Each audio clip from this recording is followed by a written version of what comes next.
1절에서 6절까지의 말씀입니다.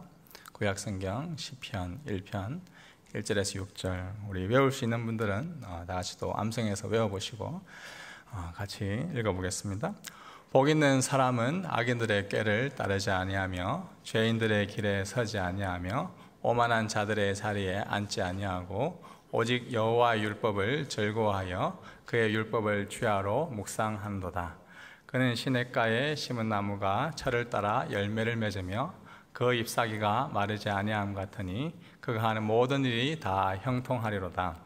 악인은 그렇지 아니하며 오직 바람에 나는 겨와 같도다. 그러므로 악인들은 심판을 견디지 못하며 죄인들이 의인들의 모임에 들지 못하리로다. 무릇 의인들의 길은 여호와께서 인정하시나 악인들의 길은 망하리로다. 아멘. 감사합니다. 우리가 돌이켜보면 참 받은 복들이 많이 있습니다. 세계에서 가장 깨끗하다는 이 오클랜드, 뉴질랜드 땅에 살게 해주시고, 또 주님께 주신 은혜로 공부도 하고 직장에도 다니고, 또 주님께 주신 은혜로 또 주님의 귀한 나라의 복음을 확장하는 일에 저희를 쓰임받게 하셨는데, 우리가 받은 복들을 잃어버릴 때가 참 많았음을 돌아보게 됩니다. 지금 특별히 부산 북교회 섬기고 돌아온 우리 모든 지체들 하나님께서 두 손으로 축복하여 주시고, 뿌렸던 그 씨앗들이 주님의 때에 계속해서 잘 열매 맺어 갈 수 있도록 선하게 인도하여 주시옵소서. 우리의 복들 가운데 가장 큰 복인 예수 그리스도를 우리 가운데 주시니 감사합니다. 그 예수 그리스도 안에서 복을 누리며 살아가는 우리 모든 청년들에게 인도하여 주시옵소서. 살아계신 예수님 이름으로 기도드립니다. 아멘. 네, 여러분들 지난주에 행복하게 잘 보내셨습니까? 네, 오늘 이제 복 있는 사람 시리즈를 마무리하려고 하는데요. 세 가지로 살펴보겠습니다. 먼저 첫 번째는 모두가 가야 하는 그 길에 대해서 살펴보고요. 두 번째는 두 갈래로 나뉘어진 그 길에 대해서 생각해 보겠습니다. 마지막 세 번째로는 마침내 드러난 그 행복이 무엇인지, 우리가 그 행복 안에서 살아갈 수 있는 그 방법들, 또 누리며 살아가는 것들을 함께 나누고자 합니다. 첫 번째입니다. 모두가 가야 하는 길입니다. 지금 이 자리에 있는 분들은 아직 아무도 가지 않았던 길이지만 누구도 예외 없이 우리 모두가 가야 하는 그 길이 있습니다. 그 길이 어디일까요? 바로 죽음이라는 죽음의 길입니다. 모두가 피할 수 없습니다. 죽음 이후에 또한 우리는 동시에 모두가 다 심판을 받게 되어 있습니다. 요즘 우리가 묵상하고 있는 히브리서 말씀에 보면 이렇게 기록되어 있는데요. 히브리서 9장 27절 말씀 다 같이 함께 읽어보겠습니다. 한 번 죽는 것은 사람들에게 정해진 일이며 그 후에는 심판이 있습니다. 모든 사람은 다 죽습니다. 여러분들이 죽음에 대해서 크게 고민하였던 하지 않았던 이 죽음이라는 것은 속히 여러분들 가운데 올 가능성이 많습니다. 아담 이후에 태어난 우리 모두는 다 죽음 아래에 있습니다. 옛날부터 지금까지 우리는 이 죽음을 피하기 위하여 여러 의술과 또 과학과 신비한 방법들을 다 사용했지만 모두가 다 죽었습니다. 요즘은 의학기술 발전으로 수명을 계속해서 연장해 가기도 하죠. 지금은 100세 시대라 하고, 아마 여러분들이 나이가 들었을 때는 120, 130세, 150시대다라고 이야기할지도 모르겠습니다. 또 영화 속에서 나올 법한 그 냉동인간이 현실로 우리 가운데 주어질지도 모르겠습니다. 그렇다 한들 결국 우리는 그 이후에 살다가 다 죽게 됩니다. 우리 모두는 영원히 살 것처럼 하루하루를 살아가지만 모두가 언젠가는 단 하루도 살아보지 않은 것처럼 다 먼지 속으로, 안개 속으로 사라져 가야 할 존재가 저와 여러분들의 실상입니다. 어차피 그러니까 한 번 죽으면 끝이야 라고 생각하면서 이 땅을 흥청망청 살기도 하고, 그중에 어떤 분들은 죽으면 끝이니까 자기의 목숨을 자기 마음대로 끊어버리는 그러한 분들도 있습니다. 한편으로는 또한 죽으면 다른 존재로 태어난다라고 이야기하는 그런 종교들도 있죠. 윤회 사상을 따르는 힌두교나 불교 여러 가지 종교들도 죽고 난 이후에 다른 존재로 태어난다라고 보죠. 우리가 좀 더 착하게 살고 잘 살면 지금 살았던 것보다 더 나은 존재로 태어난다든지, 조금 못되게 살면 동물로 태어난다든지, 아니면 파리 식물로 태어난다, 뭐 그렇게 계속해서 윤회한다라고 주장하기도 합니다. 19세기인가요? 그 독일의 철학자 니체가 있었죠. 니체는 짜라스투라는 이렇게 말했다라는 그 책에서 영혼 회귀 사상을 주장하기도 했습니다. 죽음 이후에 대해서 우리가 잘 알지도 못하니까 뭐 신은 없다라고 뭐 이야기를 했던 그 무신론자였던 니체는 영혼 회귀라는 것, 우리가 0세부터 만약에 80세까지 산다, 0세부터 80세까지 살았던 우리의 이 모든 일생들이 계속해서 똑같이 반복된다는 거죠. 0세에서 80세가 또 0세에서 80세가 계속해서 반복되니까 결국 우리는 영혼이 계속해서 회귀된다라고 이야기합니다. 그래서 좀 더 착하게 살았으면 착하게 살았던 그 삶들이 계속해서 지속될 것이고, 악하게 살았으면 그 악하게 산 사람들이 살았던 삶들이 계속해서 지속되니까 우리는 이 땅에서 착하게 윤리적으로 도덕적으로 잘 살아야 된다라고 주장하기도 합니다. 안 믿는 사람, 신을 알지 못하는 사람들에게는 굉장히 설득력 있는 이야기이기도 합니다. 그러나 죽음 이후의 세계에 대해서 이런저런 상상을 해볼 수는 있지만 성경은 우리에게 그렇게 말해주지 않습니다. 죽고 나면 영원히 소멸되는 것도 아닙니다. 죽고 나서 다른 존재로 윤회, 태어나는 것도 아닙니다.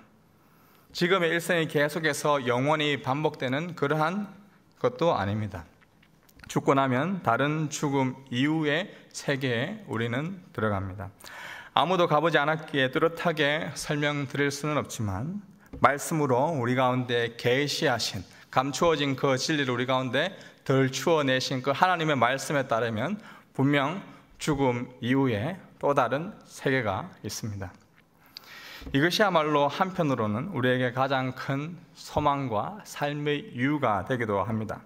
이미 그 죽음을 이기시고 부활하신, 죽음 이후의 삶이, 죽음 이후의 육체의 모습이 어떠한지를 우리 가운데 2000년 전에 친히 보여주셨던 그분이 계시기 때문에 우리는 소망과 우리가 다시 죽음 이후에 새롭게 태어난다는 것을 믿을 수 있기에 우리는 위로 가운데 살아갈 수가 있습니다. 오늘 5절 말씀 시작에 그러므로라는 접속사로 시작합니다. 그러므로라는 therefore라는 말은 결론, 끝을 말하죠.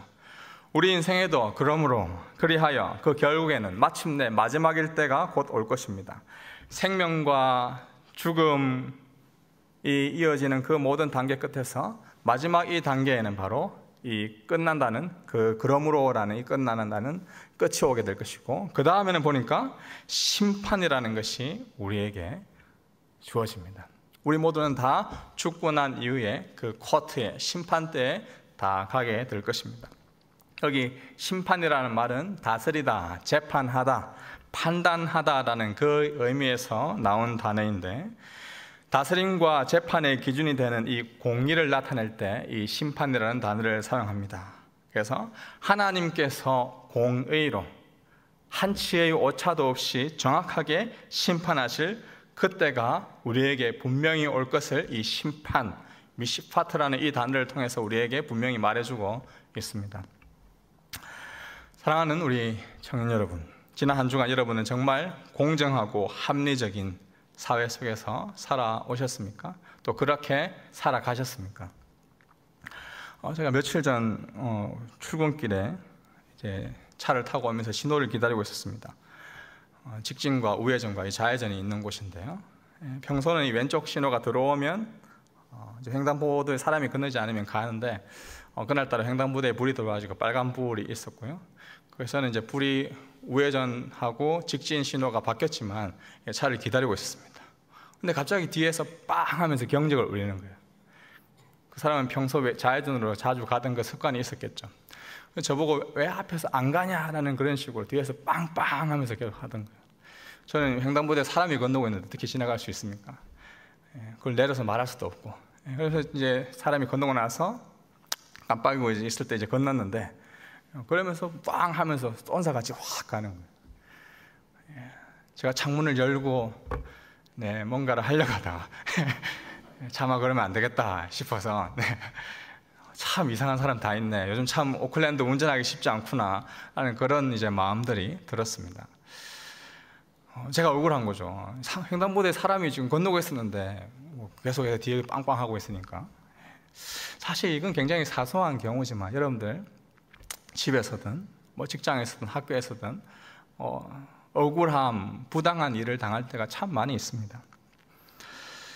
아마 10년 전쯤 된 영화인 것 같은데 7번 방의 선물이라는 그 한국 영화 다 아십니까? 배우 류승룡이 주연했던 영화입니다. 6살짜리 지능을 가진 그 지적 장애인으로 유승범이 용구라는 그러한 주인공으로 등장하죠. 어린 딸 예성이와 함께 행복하게 살던 용구는 어느 날 어린 그 여자아이가 넘어지죠. 빙판길에 넘어져가지고 그 아이를 구하려고 하다가 그 아이는 죽어가지고 그 아동 성범죄자로 몰리게 되어가지고 자기가 죽인 것도 아닌데 구치소에 들어가고 감옥에 들어가게 되는 그러한 일이 일어나게 되죠. 그래서 억울하게 지적 장애인이라는 그 이유만으로 감옥에 들어가서 지내는 그 여러 가지 해프닝들을 다룬 영화가 이 7번 방의 선물인데, 사실 이 7번 방의 선물은 1972년 한국에 직접 있었던 춘천 간간 살인 조작 사건이라고 실제 있었던 이야기입니다.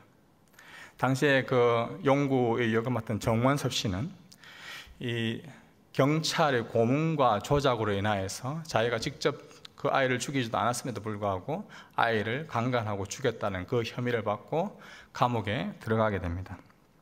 책방을 운영하였던 정원섭 씨는 아이가 자주 책방에 왔었다는 그 이유로 범죄자로 지목되어서 감옥살이를 하게 된 것이죠.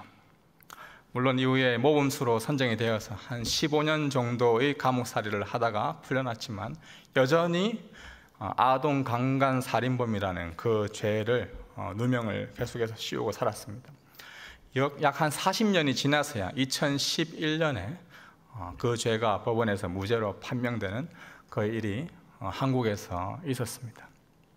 여러분들이 예배를 드리고 밖으로 나갔는데 어떤 아동이 지나가고 있고 그 옆을 잠깐 스쳤다는 이유만으로 아동 강간 살인범으로 지목되어서 평생을 30년을 40년을 아동 강간 살인범이다라는 그런 누명을 씌웠다고 한번 생각해 보십시오. 정말 누군가가 바르게 법정에서 판단하는 그 법원이 있으면 좋을 텐데, 나의 이 누명을 누군가가 벗어주면 좋았을 텐데 라는 그러한 마음이 들지 않겠습니까? 좀 더 힘이 세다는 이유로 괴롭힙니다. 좀 더 부강하다는 이유로 이웃 나라에 전쟁을 일으킵니다. 인종이 다르다는 이유로 무차별하게 차별합니다. 어리다는 이유로, 아니면 좀 더 나이가 많다는 이유로 각종 억울하고 부당한 일이 사실 우리가 살고 있는 이 오클랜드에도 일어나고 있지만 여기서 조금만 벗어난다 하더라도 이런 일들이 비일비재하게 일어나고 있습니다. 지금 뭐 유럽, 또 아시아, 또 아프리카 할 것 없이 내정과 여러 국가 간의 전쟁들이 막 일어나고 있죠. 자신들은 아무 잘못도 하지 않았지만 갑자기 전쟁이 일어나게 돼요. 갑자기 마을을 덮치게 되어서 하루아침에 터전을 잃고 이곳저곳으로 떠나버리는 억울하고 부당한 일을 당하는 경우가 굉장히 많이 있습니다.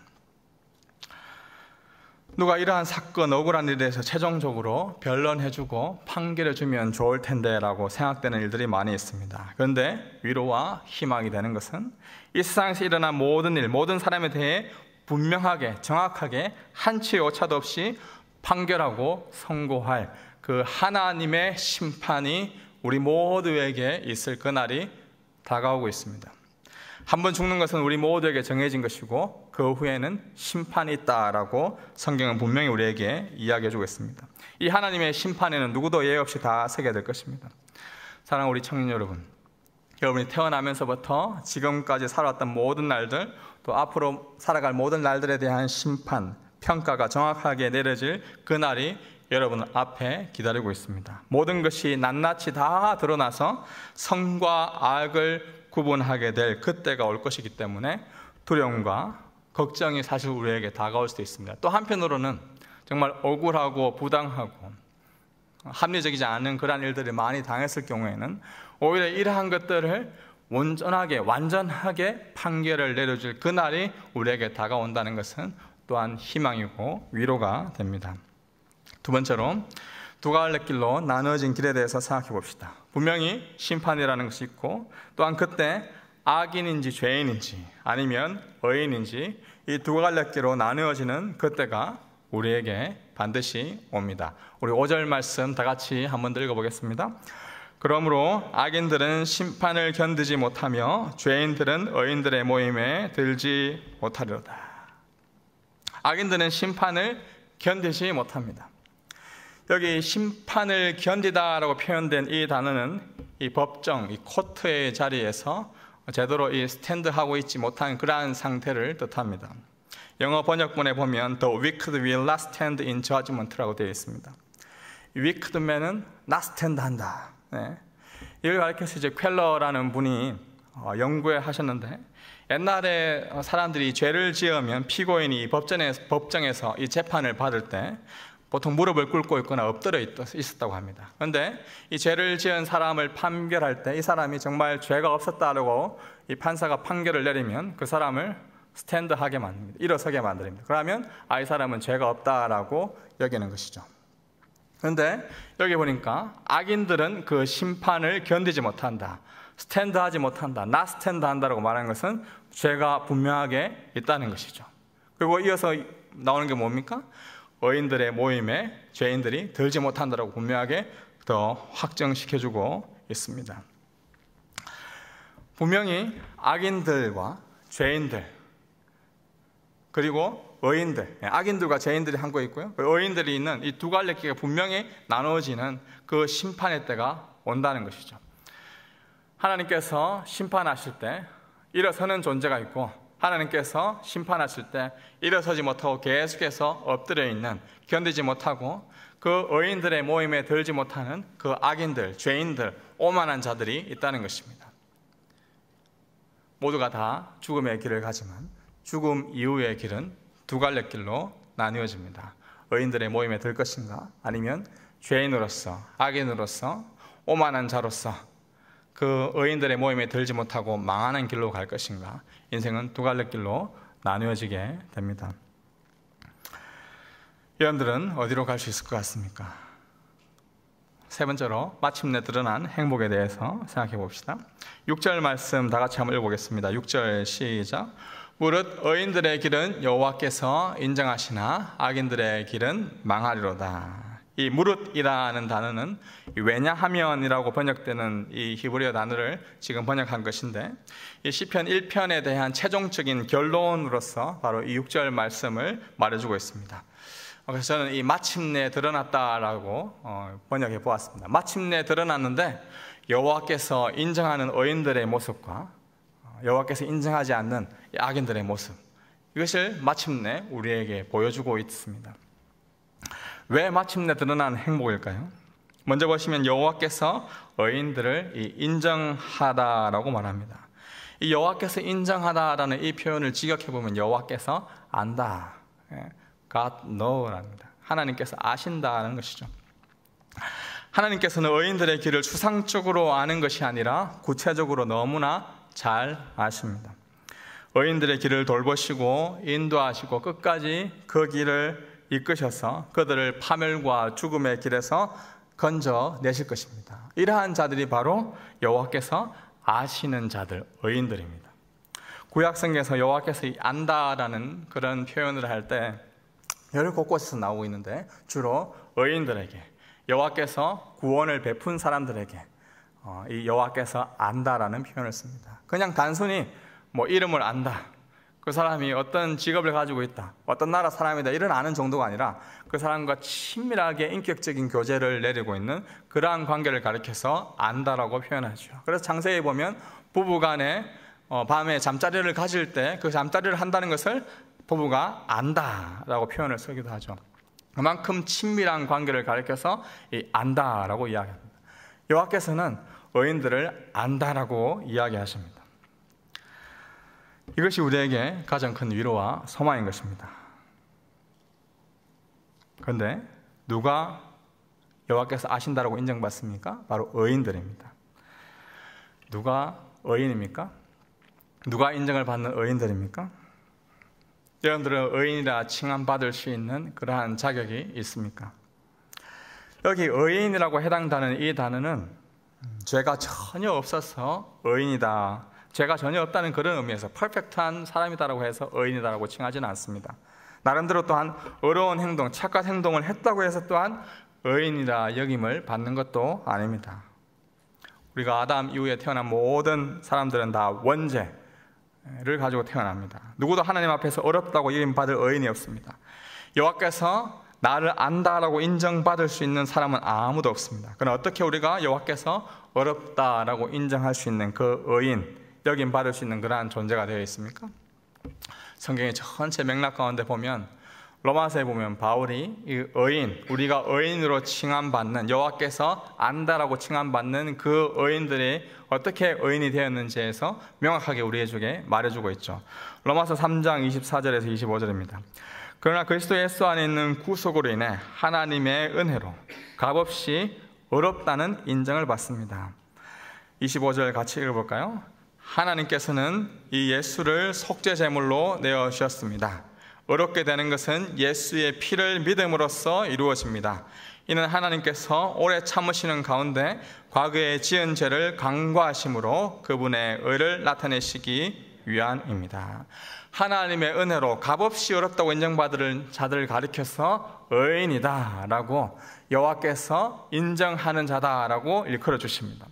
이 어려움은 착한 행동, 어려운 행위로 통하여서 어려움을 입은 것이 아닙니다. 예수 그리스도의 피로, 예수 그리스도의 피를 믿음으로써 이루어진 의다라고 이야기하고 있습니다. 예수 그리스도의 그 피를 입었기 때문에 의인이다라고 여겨주시는 것입니다.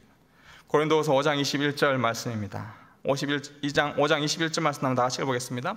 하나님께서는 죄를 알지도 못하신 분에게 우리 대신 죄를 짊어지게 하셨습니다. 이는 우리로 그리스도 안에서 하나님의 의가 되게 하시려는 것입니다. 하나님께서는 자신의 아들 예수 그리스도가 죄를 알지도 못하는 가장 의로운 존재인데 오히려 죄인 취급하셨습니다. 그리고 정말 죄인이었던, 진짜 죄인이었던 저희들을 어렵다라고 칭하기 위해서 자신의 아들을 죄인 취급하셨던 것입니다. 이것이야말로, 이 은혜를 아는 것이야말로 마침내 드러나는 행복을 아는 것입니다. 예수 그리스도를 믿음으로 말미암아 여러분을 의인 삼아 주셨고 여호와께서 인정하시는 그 의로움을 있게 하셨습니다. 이 모든 것을 위하여서 영원 전부터 준비하시고 우리에게 영원한 행복을 위해 자신의 행복을 포기하시고 마침내 우리 가운데 최고의 행복을 주시는 분이 예수 그리스도이십니다. 우리는 이 땅에 살다 보면 마침내 드러나게 될 이 영원한 행복을 잊어버리고 살아갈 때가 얼마나 많은지 모릅니다. 억울하고 부당하고 비합리적인 일들을 겪고 그러한 일들이 계속해서 이어지다 보면 이 땅에서 다른 사람들의 칭찬, 인정을 받으며 너 괜찮은 사람이네, 의로운 사람이네 라고 여김받으며 살아가는 그것을 위해서 얼마나 많은 노력들을 하는지 모릅니다. 지난 한 주간 치열하게 살아왔던 여러분들의 삶의 현장들이 있었습니다. 때로는 그 누구에도 인정받지 못했던 여러분의 삶일지도 모르겠습니다. 직장에서는 직장에서도 치이고 친구들과 만남 속에서는 친구들과 만남 속에서 치이고 SNS를 하면서도 치이고 이곳저곳에서 도저히 내가 살아남을 길이 없구나, 나는 인정받지 못하는구나 라는 그러한 삶들을 살아왔을지 모르겠지만 그럼에도 불구하고 주님께서 부르신 현장에 우리가 예배자로 나왔던 여러분들의 한 명 한 명의 모습 속에 주님께서 말씀하시기를 내가 너를 안다. 너는 어렵다고 칭함받은 의인이다. 네가 잘했기 때문에, 네가 어려운 행동을 했기 때문에 아니라 네가 나의 아들 예수 그리스도 그분을 믿음으로 말미암아 네가 어렵다라는 여김을 받았다는 것을 나는 안다. 너는 괜찮다. 힘내라. 용기 내라. 우리에게 말씀해 주고 있는 것입니다. 어두운 긴 터널 지나고 계신 분들이 있습니까? 뜨거운 태양볕 아래 그늘 하나 없이 광야의 길을 걷고 있는 것처럼 느껴지는 여러분들의 삶이 바로 나의 삶인 것처럼 여겨지겠습니까? 그 누구에게 인정받지 못하고 좌절과 낙심 속에서 한 주간 인생을 포기하며 살아오신 분들이 계십니까? 여호와께서 바로 그러한 여러분들에게 말씀하고 있습니다. 내가 안다. 내가 안다. 주님께서 우리를 인정하고 있습니다. 하나님께서 우리를 인정해 주시는 것이야말로 가장 큰 행복이요, 마침내 우리 가운데 드러난 가장 최고의 기쁨인 것입니다. 사랑하는 청년 여러분, 성경 말씀은 마침내 드러난 이 행복의 길로 저와 여러분을 초대하고 있는 이 초대장과 같습니다. 이 초대장을 받고 믿음으로 나아가는 자들에게는 영원한 행복의 길로 우리를 안내해 주지만, 이 초대장을 거부하는 자에게 영원한 불행한 길, 더 이상 돌이킬 수 없는 참혹한 고통의 길로 접어든다고 성경이 우리에게 말해주고 있습니다. 우리를 행복의 길로 초대하시는 그 예수 그리스도 앞으로 나오십시오. 무엇보다 그분이 행복한 결론의 길로 우리를 초대하시기 위해 겪으셨던 그 불행의 길을 여러분들을 계속해서 묵상해 보십시오. 가장 억울한 길을 당했습니다. 우리가 일상 직장생활 속에서, 학교생활 속에서 여러분들의 만남 속에서 겪고 있는 여러 가지 억울하고 부당한 일이 있지만, 예수님께서 겪으셨던 억울하고 부당함에 비하면 우리는 비할 바가 아닙니다. 가장 불공평한 재판의 현장에서 가장 불공평하게 재판을 받으셔야 했습니다. 우리 죄를 위해서 억울한 누명을 쓰셔야 했습니다. 죄가 없으신 분께서 죄인이라 취급받으시면서 영원한 형벌을 받으셨습니다. 그분이 그렇게 하셨던 그 억울한 재판의 길 때문에 가장 참혹하고 가장 비참한 그곳에서 우리를 건져내어 주셨습니다. 그 재판의 현장 속에서 어렵다고 우리를 여겨주시기 위하여서 그 십자가의 길을 걸어가신 그 예수 그리스도를 기억하십시오. 아직까지 그 어려운 심판의 자리에 일어설까 일어서지 못할까 불안과 두려움 가운데 있으신 분들이 있습니까? 내가 과거에 지었던 죄, 지금 지난주에 지었던 죄, 앞으로 내가 지을 죄들, 내가 정말 남들에게 말할 수 없는 나의 내면의 문제들, 친구와의 관계 속에서 겪었던, 직장 속에서 내가 도저히 돌이킬 수 없는 이 죄들을 겪었는데 이것을 어떻게 용서받을 수 있을까? 두려움과 걱정 가운데 있는 분들이 있습니까? 예수 그리스도 앞으로 나오십시오. 수고하고 무거운 짐진 자들아 다 내게로 오라. 내가 너희를 쉬게 하리라. 내가 너희를 자유롭게 하리라. 진리를 알지니 그 진리가 너희를 자유롭게 하리라 라고 우리에게 말씀해 주고 있습니다. 진리는 다른 것이 아닙니다. 예수 그리스도를 믿음으로 말미암아 우리를 어렵다고 칭하여 주시는 그 의인이라고 일컬어 주시는 그 예수 그리스도를 아는 것입니다.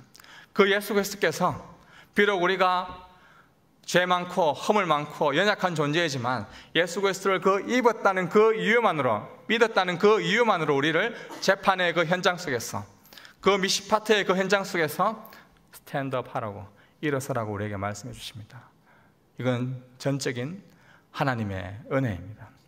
그 은혜를 받은 여러분, 하나님의 인정, 하나님께서 아신다는 그것을 누리며, 나 같은 존재도 하나님께서 일어서라고 하셨구나. 아직까지 일어서지 못하고 있는 저 사람들 한 명 한 명을 위하여서 예수 그리스도의 그 일어섬의 부르심의 은혜를 내가 전해야 되겠구나. 그 전파하면서 또 한 주간 삶의 터전으로 나아가는 모든 주 백성 되기를 주님의 이름으로 축복합니다. 기도하겠습니다.